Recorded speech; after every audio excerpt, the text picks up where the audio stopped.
Hello, and welcome to our show.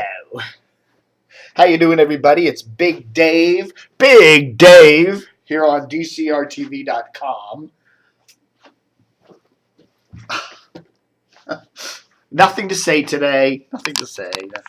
So what's the big news? Big news, big news, big news. Everybody's screaming about it. I don't get it. I guess Dylan Byers over there at the Politico has some deal with Drudge. He breaks all this news and half of it's wrong. I don't know. Rush Limbaugh's going to be leaving all the Cumulus stations, and then it just basically turns out to be wrong, and then he has to correct it, and Drudge links to this whole shocker stuff, and then it was common knowledge weeks ago that Michael Savage was going to be taking over the afternoon shift that Sean Hannity won't be doing anymore on the Cumulus stations, including WMAL. That was common knowledge. Everybody in the radio business knew that. And then Michael Weiner, which is his real name, says it on his show last night. And Dylan Byers goes apoplectic and puts another link up in there and a Drudge link. And, it's like big news. Like, well, everybody knew that. It's like, okay, it was confirmed. Whoopie-doopie-doo. I don't know. I listen to Savage sometimes, in the evenings when I'm preparing for bed. The guy's just a blustering ninny poop, and I tell you, if MAL, and Cumulus obviously isn't serious about MAL. If Cumulus was serious about MAL, they would get a live and local afternoon show with a balance of opinion. And as I say before, it doesn't matter whether it leans right, that's fine. But put an intelligent local show. Here's Washington Market. It's the political news capital of the country. And if you're going to be the number one news talker in this market, you got to do live and local afternoon and morning drives. They already do a morning show. It needs a lot of fixing. It's a mess. It's just a bunch of bluster. It could be a hell of a lot better. And they need an afternoon drive show that's live and local. Just putting Michael Savage on in afternoons it's just going to keep WMAL limping along as this kind of oddball weird little station that, a lot of advertisers aren't going to want to touch. Do advertisers really want their ads placed in this inflammatory, almost cartoonish-like talk? And you listen to Larry and Brian in the mornings on MAL, and I gotta think they're better than that show. It's just, again, another dumb show where they just hit the buttons that are going to get, the red meat people all upset, and they just spew this kind of stuff without any thought behind it.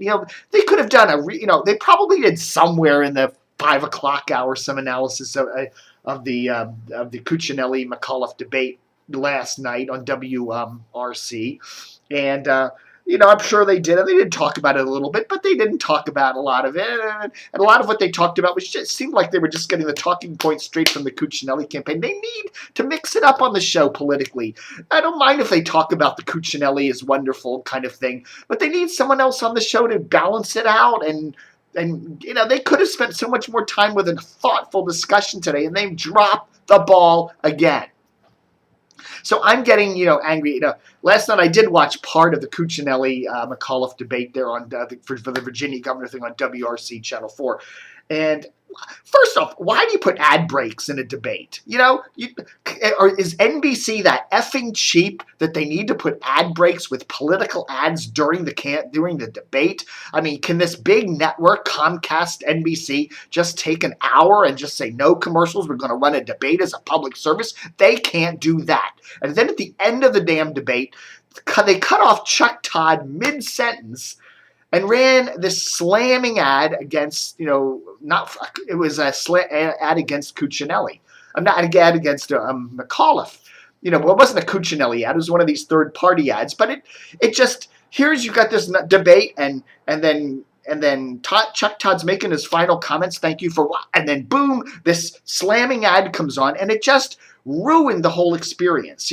Here's Channel 4, here's NBC, here's Comcast saying, hey, we're doing a fucking community service for 1 hour. We can't even do it without running commercials. And at the same time, they have to run this incendiary ad at the end that just blow the whole thing out of the water. And I don't know, it's just the wrong way. You can't do 1 hour of just showing a debate without muddling it with all these ads and bullshit. I mean, a huge, massive disappointment to WRC last night for that.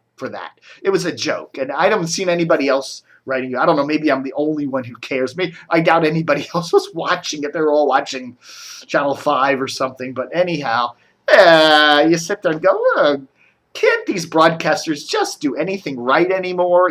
They do very little other than local news. They find it was nice of them to show. They didn't have to do that. They could have just let it go, but when they do something like that, then they blow it, completely blown it out of the water. So I don't know, the big double downer there for WRC last night. That was kind of a shame. Quite a mess. Sinclair gobbling up more television stations. Man, where does this company get their money? Just piles and piles and piles of credit. I mean, they don't have the money. It's just credit. Somebody's just giving them gobs of credit to just buy every damn TV station. They're buying $90 million more to buy 7 or 8 more TV stations in Pennsylvania and Florida. They're just hot off spending $1 billion that they don't have to buy all Britain stations, including Channel 7.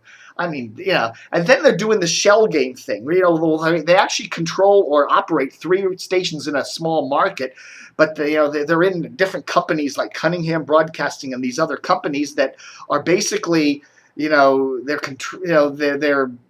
the Sinclair's family. People in the families of the guys that run Sinclair are the people that run these on the board of directors of these companies. They're just, and the FCC lets them get away with this. It's like, it's bizarre. It just shows you how crackpot the FCC is today, that they would allow Sinclair just to get away with this, to literally go into markets and operate 3 stations out of 4. Small market like Wilkes-Barre, well, we own 1 station and 2 are owned by Cunningham, and we make a lease agreement, and da-da-da-da-da. It's just crazy. Something, I'm just hoping that this high-profile purchase of Sinclair, of the Channel 7 here in Washington by Sinclair, is at least the FCC's kind of got to say, this is a mess right now. They're just taking advantage of our rules, and we're just sitting here letting them do it. I mean, come on. And some good news today. Johnny Holliday, one of our favorite guys. There's a couple of guys in the Washington media market that are just nice guys. Always been nice guys. And Johnny Holliday is one of them. It's just a nice guy. Nice guys finish first once in a while. But anyhow, I'm going to be honored for his 35 years of service to the University of Maryland as the voice of the Terps during a halftime ceremony at the Maryland-Virginia game on October 12th. Great guy there. He's been at the University of Maryland calling the Terps football and basketball, I believe, too, right? Or does he just do football? I don't know, but whatever. He calls sports games. He's been doing that for 35 years. Really cool guy there, Johnny Holliday, who's currently the host of Nats Extra on the Mid-Atlantic Sports Network. All right, folks, thanks for watching Dave TV for the 26th of September, 2013. Don't forget, it's our 16th anniversary this month. 16 years ago, 1997, I started doing DCR TV, and it's been a total blast. But anyhow, a good amount of our operating income comes from your support, so do help support the site. We're offering a special till the end of the month, the end of September. $16 gets you a whole year of DCR TV Plus, which has got a whole bunch of cool memories on there. Got a memory today of WNBW.